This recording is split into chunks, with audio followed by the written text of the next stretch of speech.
Hello and welcome to the Joy News channel. The news is replete with stories about the economy. The global economic downturn is the biggest story, and you've read many angles to it. Here in Ghana, we are facing a peculiar challenge because inflation keeps soaring. At the latest reports by the Statistical Service, we are 33.9%. That is an all-time high. But as you may know, if you've paid attention to the details, we have transport and food that is driving the inflation. But if you look further into food, you'd see various components. Rice is a major factor. Cooked rice, that's food, local rice, but also imported rice. And so today we're going to have a conversation with a man who has been at the helm of a success story within the sub-region. I'm talking about Nigeria. As of 2021, they did about 9 million metric tons. And the demand, as we know it, is just about 7 million. It means they are producing in excess of what is demanded locally. And that will mean they'll have some more to export. And definitely that will bring some good returns to the economy. What can Ghana learn from it? Especially because we have one of our own who led the initiative in Nigeria, which has now become a success story. We are here to sit with him today to have a conversation on how Ghana can revolutionize its rice production and pick his thoughts on a few things happening in the agri sector as well. He is Abraham Juma Odum, and I'm sure the name rings a bell. He was former member of parliament for the Trifo Itimokwa constituency, and also a one-time deputy local government minister and local and deputy health minister in the Kufuor administration. Honorable, thank you very much for agreeing to sit with us to have a conversation. You're welcome. You're looking strong. You celebrated your 70th birthday recently, but you're looking very strong. Oh, because I eat Ghana food. Right. I don't eat any foreign food. But most likely your rice wouldn't be Ghanaian. No, my rice is Ghanaian. It is? Yes, I eat Digo rice. Digo is Yaopoku, the Rice Millers Association's chairman, is rice brand. Okay. That's what I eat. That's interesting. Recently I bought about 10 bags, distributed among my children. I see. My family members. So that's what we eat. So let's get into the conversation and talk about, once you started with rice, I know that you were invited to Nigeria to be part of a policy, decision, a program to revolutionize rice production in Nigeria. And this was taken about 7 to 8 years. How, first of all, did you, did the spotlight fall on you for you to receive that invitation by the Nigerian government? I do not know in your background, I do not know you to be an agric person or even into rice production. Okay, thank you for being here with me.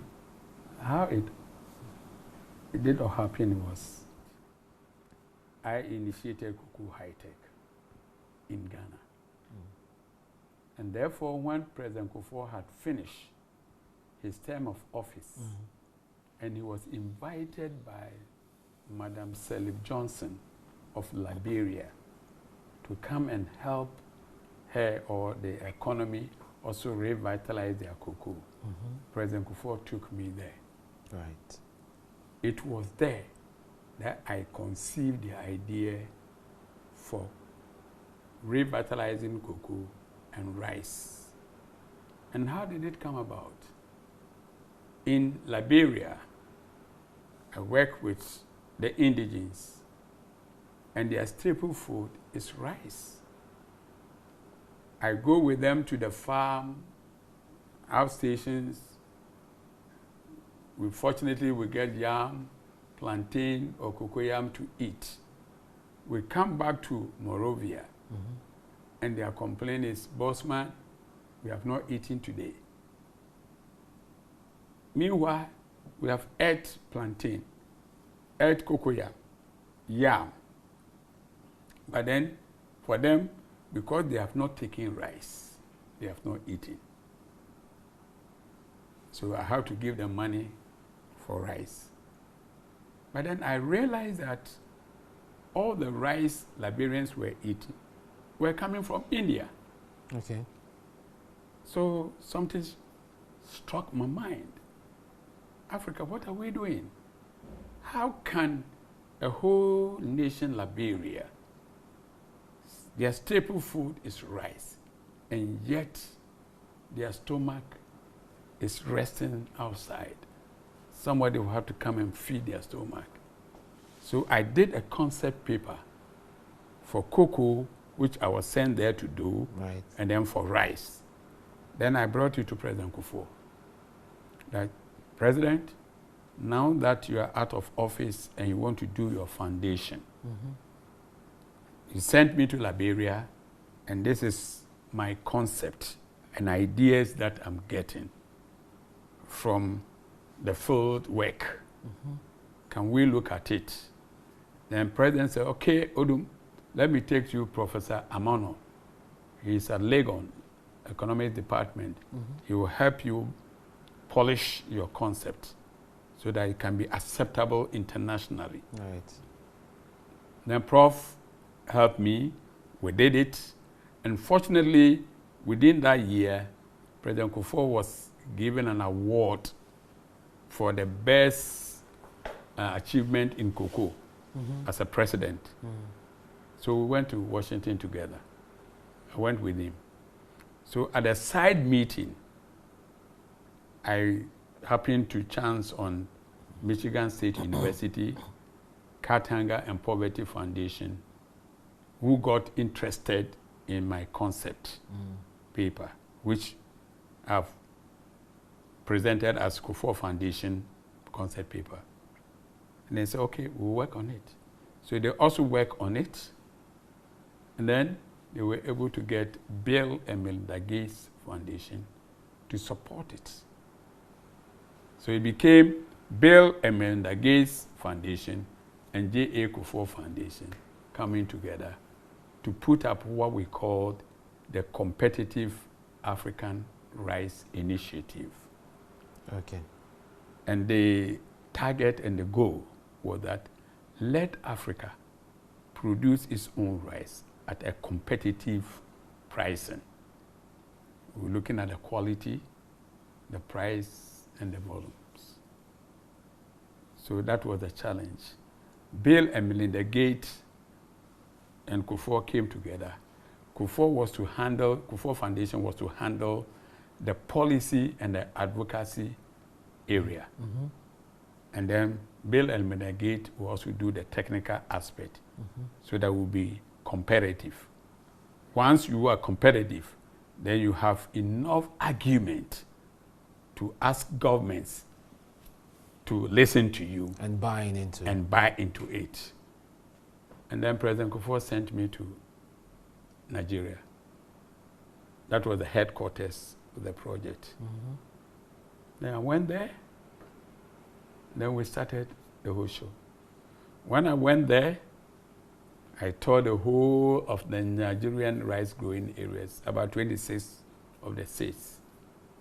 Then I came down and I sat down and I imagined a strategy, designed it, executed it, and then created what you are talking about.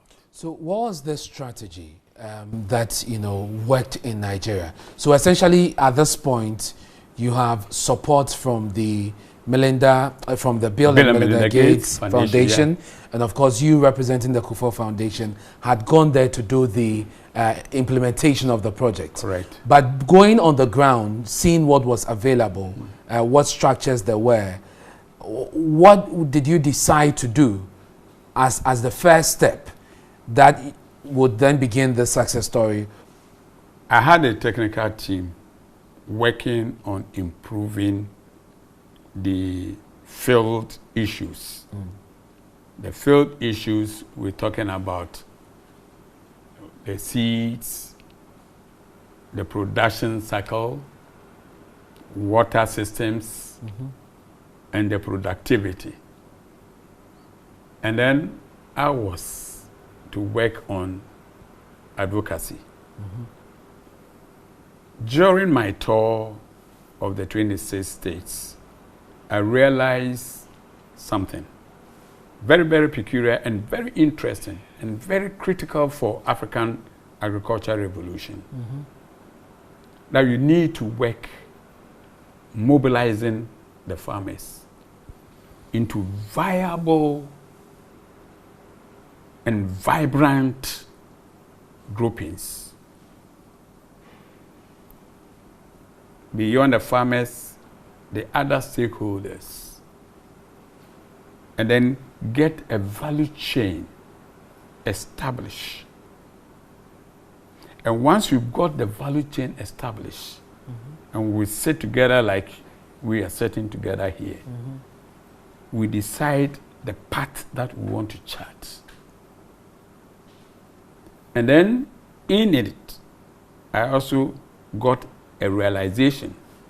I need to work on the mindset of the people. Why do I say the mindset? Because, for instance, the input dealer who was selling the seeds to the farmer was selling fake seeds to the farmer. So right from the word-go, the farmer plant and nothing good will come out of it. Was this detected before you moved in, or this was part of your... Part of my exploits. Right. No, along the line when we were discussing, all these things were coming up. Some of the farmers, the input dealers, were selling fake chemicals and fertilizers to the farmers. Okay. So no wonder when I brought in the financial institutions, they were telling me, we can't do this because the farmers, we've given them loans after loans and they are not able to pay. So when you talk about mindset, are you talking about the mindset of the farmers or the mindset of the dealers? Mindset of the farmers as well as the mindset of the dealers and all the stakeholders. Okay. Then I came to also realize that between the farmer and the millers, farmers were also growing heterogeneous crops. You know, you see, a miller will want to buy, say, Faro 44. But then a farmer was planting Faro 44, Agra, so and so, this. So a miller buys what is produced.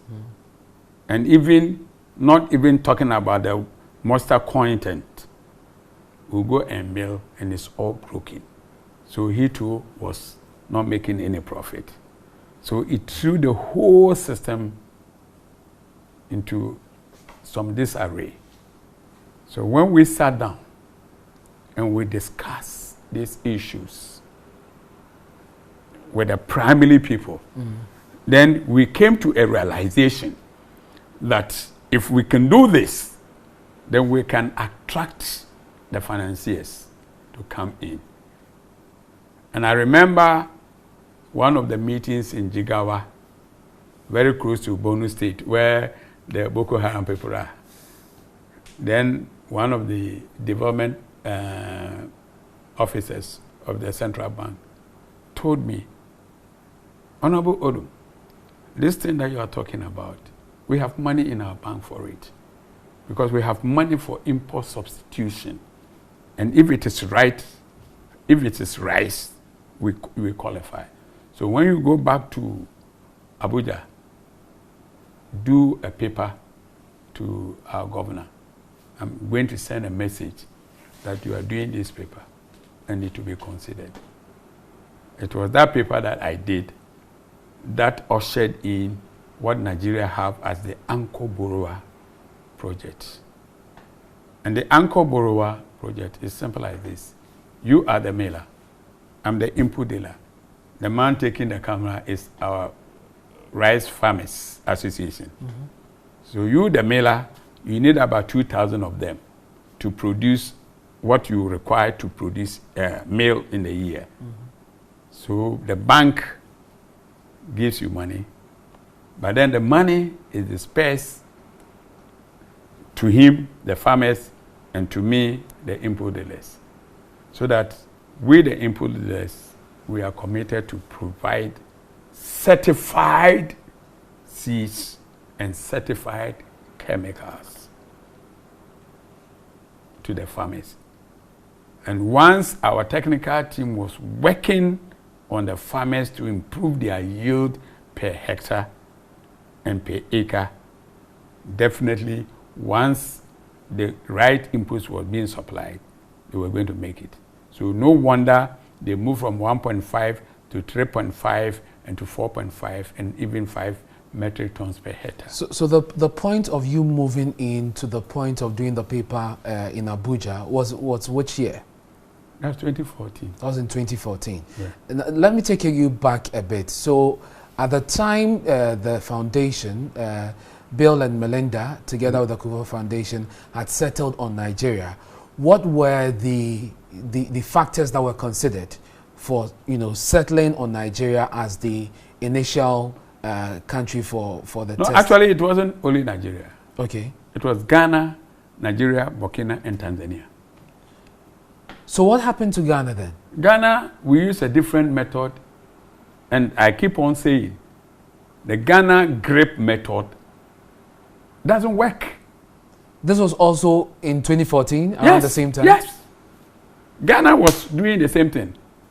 Ghana, Burkina, Tanzania, and Nigeria. And I was in Nigeria. Nigeria. Yeah, so Tanzania is successful. So you were seconded to Nigeria to oversee the project. Yes. Who was in charge of Ghana's project? We have here somebody as who was... Our own people? Yes, our own people. And they were also supervising Burkina. We'll come back to the Ghana situation because it is quite disappointing that we have a success story in Nigeria and we can't point same in our own country. When you, a native, was leading our neighbors to do what is right and what has become now a success story that has been celebrated. But in Nigeria, what would you say was that magic wand, that master stroke that truly made the difference? Well, the magic wand was the reorientation program that I put in place. Along the line, I realized, like I said, mobilize the people. When I mobilized them and I got them into the groupings, REFAN, the Rice Farmers Association, REMAN, the Millers Association, and then the input dealers. Then I started talking to them from state to state. And then I also moved to the importers. And I was just going there. The importers, I was just going to talk about reorienting the importers because in Ghana, that has been the major challenge, that we have a huge business with a value chain. Yes. And the concern has been the resistance will come from there. The resistance will come from there. Yes. So I went to Lagos to meet the president of the Imported Association, a lady, and I sat with her like we are sitting. Fortunately, her chief executive officer was a graduate student. So we sat down and I said, Madam, do you know what your importing from Thailand and Vietnam means to Nigeria? Then after 2 hours discussion, then we went for lunch. Then Madam said, are you sure you are from Ghana? I said, yes, I'm from Ghana. I was sent by President Kufuor to come and have these discussions with you people. He said, what you have said, I've listened, I've heard it. We are going to work with you because I'm now realizing that we need to help our own children here rather than sending money to outside for them to use it to employ their children as against our own people. So what was the plan for the importers? I'm interested in knowing that. I mean, once the signal was sent that Nigeria was going to begin its own rice production, decided. What did they do? They decided that they would go behind the millers that we had. So that if I was an importer and I was importing about, say, 1,000 metric tons, I would start importing about, say, 500 from a local producer, and then 500 from outside, at least to balance it, and then see how the consumers. Meanwhile, I also had a meeting with the Consumers Association. Appeal to the consumers to begin to appreciate their own rice. So as they did it, and then consumers started responding positively to the local rice, then they started reducing their importation. So we did a program. That is why somewhere in 2016, 2017, Nigeria stopped the importation of rice. So it was a program based. Very interesting story there. So Nigeria obviously is doing very well with rice. The market is estimated to be 5.6 billion and it's expected to grow. Why didn't Ghana's initiative succeed? Have you looked at it? Yeah, Ghana, one, like I said, we use what we call a GRIP, Ghana Rice Interprofessional Body. And that body was like, it wasn't any vibrant body. You see, Nigeria, we use refund, the input dealers, and then the mailers. When they got it right, then the central bank became interested. But Ghana, GRIP didn't get it right. And as at now, GRIP is an amorphous organization. It's not working. What exactly did not work? Is it the rollout of the program, the fact that they didn't target the people? It's not the rollout, the management and the organization. No, don't forget, I told you that I had to do a mobilization and then reorientation. Right. Yes. But GRIP now, I tell you, it's a one-man business. One person is running GRIP. And when you have one person running a whole organization, definitely it's not going to work. You mentioned in the Nigeria case that once you met with their leaders, the political leaders, some of the governors, they bought into the idea. Would you not say that was really one of the strongest indications that this program was going to work? The acceptance, the determination by the leaders to move in that direction. That works, but it depends on how prepared and how organized you are to meet the leaders. You see, if you come to me and I realize behind you, you are not organized and you are not prepared, as a leader, how can I listen to you? Are you coming to me with a disarrayed program? No. But when I see that you are well organized and you are well structured, and you mean good for your people and for the country, then as a political leader, I will listen to you and give you the space. But governments should be interested anyways because of the benefits and the potential that it has in turning around the economy. Our government has said that it is dedicated and interested in making sure that agriculture thrives. You've seen the number of policies that has been rolled out, and especially under the planting. Statements that have been made. Statements that have been made, promises and timelines, and all of that, which unfortunately has not materialized. Do you think that we have shown enough commitment? Oh, now government besides the millions of dollars. Now at least I know that we have put in place what we call the ECOWAS Observatory Group in Ghana, which is headed by Yao Poku with his team of experts. Some researchers, some businessmen who are observing what Ghana ought to do. I didn't tell you, when I was in Nigeria and I was doing it, I had my mind on getting the whole of ECOWAS hooked up onto the competitive rice program. So I involved ECOWAS. So no wonder recently ECOWAS have also gotten involved, that they want to use the blueprint of Nigeria to do what must be done to get West Africa out of rice importation. So Ghana now has an observatory team under the auspices of GIZ. Right. You are obviously done with your project in Nigeria. Yes. Would you No, be no, I'm still an international consultant. Well, but I'm asking because some have said that if you have managed to get Nigeria onto this path, why not your own country? Oh, I'm part of the Ghana team too.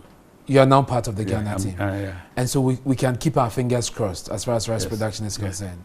Now, currently, for instance, I'm working with National Service. You might have heard about the Kumewu project, where we've taken about 50,000 acres. And we are going to do a massive agriculture project over there. Is it mainly rice, or you're looking at other Maize, crops? rice, soya beans, and cowpea. And then we also do some poultry as well as aquaculture and some cattle rearing. Okay, and that is the National Service Program. Yeah. And I'm interested in the value chain you mentioned, because we still have the situation where even with the limited amount of rice we produce, there are still post-harvest losses. And so with what you're looking to produce, do we have the market for it? How are we going to ensure that at the end of the day, we get Ghanaian rice or maize, whatever it is, onto our Ghanaian market, affordable enough for the people to purchase, and then make the returns at the end of the day whilst creating the jobs? You know, when you're talking about post-harvest losses, it's a whole another argument. But you know about that, especially in the yeah, north, because it's about the harvesting, it's about the warehousing, it's about the drying, it's about everything. And that is where we haven't delved much. And I always talk about Africa must be thinking. See, recently, when we were lamenting on Ukraine-Russia war, I said, why? People with 60% of arable land lament and cry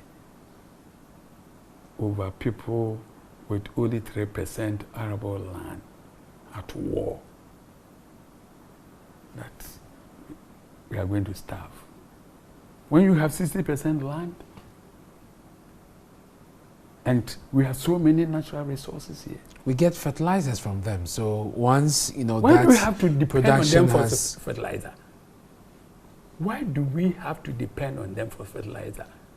You go to Europe now, and they are talking about organic foods. And organic food is coming from the droppings and the manures that we have in the system. And we have the most. Currently, Kuwait is importing cow dung to fertilize their land.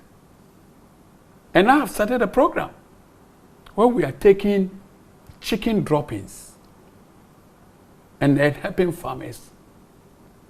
And the kind of results we are getting, amazing. Where is this program? We are taking the droppings from M&J Farms, this place, Bekwai, Manso Kropon. We're taking it to Wenchi. We're taking it to Ejura. And we are going to take it to National Service Farm as well. What will be your judgment or assessment of the Planting for Food and Jobs program and this, you know, fertilizer subsidy? The planting for food and planting for export, those things, fine initiatives. But like I said earlier on, you need to design well and you need to execute well. You see, if you get the designing wrong, execution will be wrong. So we have not designed it well. Yes. And we have failed in the implementation. Just recently, just yesterday, see what was in the news. Fertilizers meant for planting for food and for cocoa fertilization being stored in a warehouse and rebagged for export to other countries. Would you say we have done well? Would you say we have executed well? Definitely no. So, you see, the whole thing, you imagine something. you design it, and you execute it as design, and then you create. And once you create, there'll be satisfaction with everybody. That Odum, come and let's sit down. And we think about the Galamsey sites and how we are going to restructure those places. And I told him, yes, we can reclaim the land and then redeem it. Reclaiming it is filling up. Redeeming it is planting like the cabbages to remove the mercury out of it from the land, so that the land can be used for rice or other things. The devastation caused in those areas is quite huge. Yes, we're talking about between 50 and 100,000 acres of land. This must be a very challenging project. Yes, but fortunately, the regional minister, very hardworking guy, is gotten the World Bank behind him to support that project. So I think I need to lend them my little technical and divine knowledge that will be able to do it. And so ultimately you move into rice production after the lands have been reclaimed. Yes. And the rice and other vegetables. We could do other vegetables along that. You see, when we are doing rice, you can do maize, you can do cowpea, you can do other things. When is this expected to be rolled out? Oh, maybe next 2 weeks I'm going now. We start thinking about it. Then we see how far we can go. Right. But I don't procrastinate. When I set my eyes to do anything, I make sure that I do it expeditiously. And so that project is independent of the GIZ project as well? Yes. So what would you say about the future of rice production in Ghana? Should we keep our fingers crossed to... the future of rice production in Ghana is very splendid. Once we get all these things going, matter of 3 years, Ghana will be out of rice importation. Now, rice can be grown if you have water 2 times in a year, even 3 times in a year, depending on what type of rice you are growing. So its policy is in place and finances are available. In 3 years, Ghana should be able to come out of rice importation. You mentioned water, so let me ask you, we had the One Village, One Dam, which was supposed to support, irrigation of our farms, especially in the dry season. What is your assessment of that? I've never visited any of the dams, so I can't say much about that. But what I know is that in Nigeria, when we're doing it, we used to dark water. Okay. We were using the boreholes to get water up and then putting it on the land. So in Western region where rain is always there, definitely the soil is rich with water, and we can definitely get water to do the farm that we want to do. Back to the issue of fertilizer. Do you support government's move to totally wean off the farmers from fertilizer subsidy? Yes. You see, for far too long, we have looked at agriculture as a developmental item. But I believe that we need to place agriculture where it has to be. It's an industry, like the IT industry. We used to have government, P&T, telephone, blah, blah, blah. But the moment it was put into the private sector, look at how IT, telephony has gone to. So I believe that we need gradually create an environment. Government can do some kind of support, some kind of arrangement, creating an enabling environment for private sector to set themselves up and then trigger. Because, why do we say that the private sector is the engine of growth? When we say the private sector is the engine of growth, what we are saying is that we need the private sector to come, and help us develop the industry, right? So what the point I'm making is that, yes, we need to support the private farmers, but let's have it as a mindset that we have goals. We are supporting up to a point. The farmers must be able to handle themselves in the long run.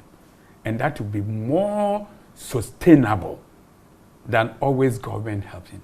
Because, you see, the irony of the issue is that if government is trying to help, you put money into the system, and what is happening just 3 days ago will happen. Money that is meant to subsidize would end up in the private pockets. And that is what I hate. Because, I mean, how can we be so hypocritical? How can we say that we are helping the farmers? Meanwhile, what is coming out is ending in the pocket of some private people. So me, helping farmers throughout their life is something that I don't think is sustainable. What we need to do, set a platform for them, get them off. When we did the Cocoa High-Tech, I remember at Twifo Praso, there was one farmer that I was able to set up who could buy 300 bags of asasiura. And in 2003, he was the best cocoa farmer in the whole country. He didn't depend on government. He bought it on his own. Because after 2001, 2002, and he saw that the fertilizer that we have brought into the system, the practice that we have brought into the system was going to help him well. The man himself went out and bought 300 bags of fertilizers to fertilize his cocoa. There was another farmer who, out of the same situation, was able to build a 3-bedroom house around Kotoche, Twifo Timukwa area.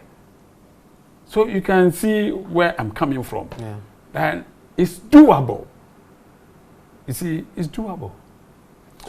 Let's talk about cocoa because you mentioned it. And you started off from Cocoa High-Tech, which actually then led you into the area of rice production. When you hear today in the news that cocoa farmers are selling their farms to illegal miners, some of them say they are forced because of their activities. You have miners digging all around their farms. It makes it difficult for them to access it. Eventually, it is sold for as low as 10,000 Ghana cedis. When you hear those stories, given the work that you also started as far as cocoa production is concerned, how does it make you feel? Yesterday, I had a hard time sleeping when I read a report on the web about this issue.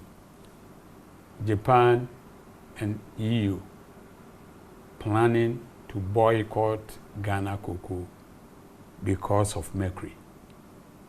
And then I read also a report from in Sawam, where chiefs and the people are saying to their MP that they don't want any community mining in there because it was going to affect their cocoa. I wept because when we started Cocoa High-Tech those days, our target was we'll give the cocoa farmer enough funds every year. And I remember I walked into a community in Twifo, Himan Lower Denchira those days, and an old man called me to his bedroom just to give me a testimony, a physical testimony. He said, "Sit on this bed." When I sat, it was Vono. You have made it possible for me to sleep on Vono. All my life, I've never slept on Vono. He had a carpet. He had a mosquito netting. And his message was that before Cocoa High-Tech came, every year I'll get 1 million. And you know how you call it, 1 million. But now, every month, I'm getting 1 million. I'm getting 1 million. So I can afford all this. I remember, like I said to you, that when SIF came to support us, and then the African Development Bank sent an evaluation team to come and evaluate the poverty impact of their projects. It was in my district that the World Bank and the African Development official said, I am satisfied that I'm going with a testimony. And you know what testimony it was? Tell me. A farmer who had benefited from the cocoa high-tech had moved from his dilapidated house to a new house, leaving everything, even the cooking utensils, into a new place. And this one, Foster Treecrop, the deputy operations manager, and Dr. Mensa Brompa, NDPC, they cannot testify. Mame Amadapa, he was the chief executive of SIF. They cannot testify. And that day, we all wept. And they said, oh, Honorable Odum, you've made our day. We didn't know we'll come and meet, because apparently they have gone all round. And the indication they were getting was that their project was failing. But when they came there, and there was such a testimony. So for me, if we are doing this to our cocoa, then I don't know where we are going as a nation. Let me ask you a question. Galamsey, how much is it given to the country? Cocoa, how much is it given to the country? Apart from the fact that cocoa is giving so much, cocoa is affecting so much life in Ghana. So are we as a country going to sit down for Galamsey to win over cocoa? Ah, God. Our ancestors will never forgive us. So cocoa's chief executive and his people, they should sit up. I think this is the time they need to talk to the cocoa associations that are springing up, so that together all of us will bring our minds there. Because cocoa is our heritage. Unfortunately, Ghana and Africa, we've been schooled out of learning our history. And that is why all these things are happening. If you don't know your history and you don't know your geography, then you don't know where you're coming from. And even today, as we are celebrating Kwame Nkrumah's day, I want to say that Ghana, we must put our patriotic thinking up, because we are really, really betraying the country. You think that it is lack of patriotism that is is leading to some of the things we're seeing in the agric sector? Because you don't know your Ghana history. But we have a situation where some of the people are not willing to sell their cocoa farms, but are compelled to as a result of the activities of the illegal miners themselves. So it appears there's a bit of force. Why should we sit in our country and allow foreigners to come and force us? I've been to China several times. How dare me go to China, into any of their villages, and then try to do anything that is against them? They will not allow me. How? I remember when I was a DCE, Chinese people came to me. They wanted to mine on River Pra. And I told them I would not allow them, because I was a citizen living at Sekeni Takrade, and I was drinking from Pra, which had been dammed at Daboase to give me water. So if I am here now, and then I want you to come and then mine here to destroy that water, then it means I'm betraying those people there. So I won't allow you. In spite of all the money they gave to me, I didn't allow it. But later on, what happened?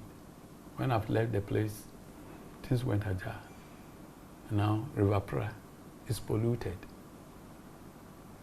How come that one person can make a difference and other people can't make the same difference? So let's wrap up the conversation. Two major issues that I want you to touch on. Right. Rice production in Ghana. First of all, how you'd want government, because of some of the things that have started, at the very top, what you want government to do. And then secondly, when it comes to cocoa production, what drastic steps you think we can take to improve the situation and to maintain the quality of the cocoa that we have? No, for rice, the private sector will have to come up. You see, before government can do anything, it's expecting the private sector to get involved, because government cannot go and plant rice. So if the rice sector, the private sector is mobilizing themselves, like I've told you, we have the observatory team now.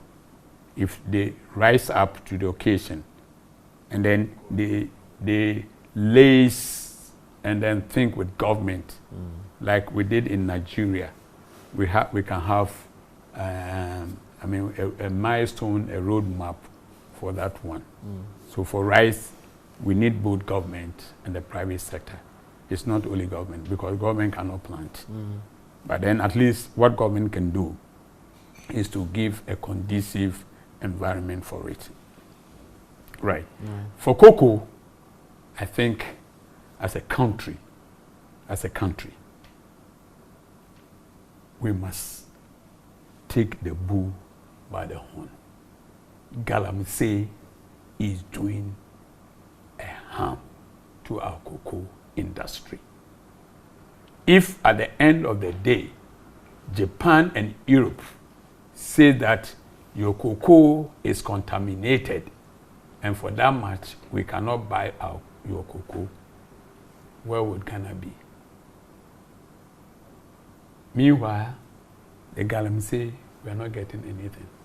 So for me, I think the president and his cabinet must sit up on this issue. We are appealing to them as people that we have voted them into power to sit up and then take drastic decision and a way forward. Because I don't think Galamsey is giving us as much as cocoa is giving, in terms of how many people are benefiting and how much even the government is getting. Thank you very much. It's been wonderful speaking to you. So you've heard from the man who was at the helm of affairs as far as Nigeria's success story is concerned. We definitely have the nuggets now on how to, change our story for good. Fortunately, as he mentioned, the Western Regional Coordinating Council is engaging him. There's also an initiative by GIZ together with ECOWAS, and then he's leading the National Service Secretariat on another project. Hopefully, we should see the story change in a few years' time, and we all are keeping our fingers crossed. And you out there should be ready to purchase the rice once it gets onto the market. My name is Ernest Menu. Thank you very much for your company.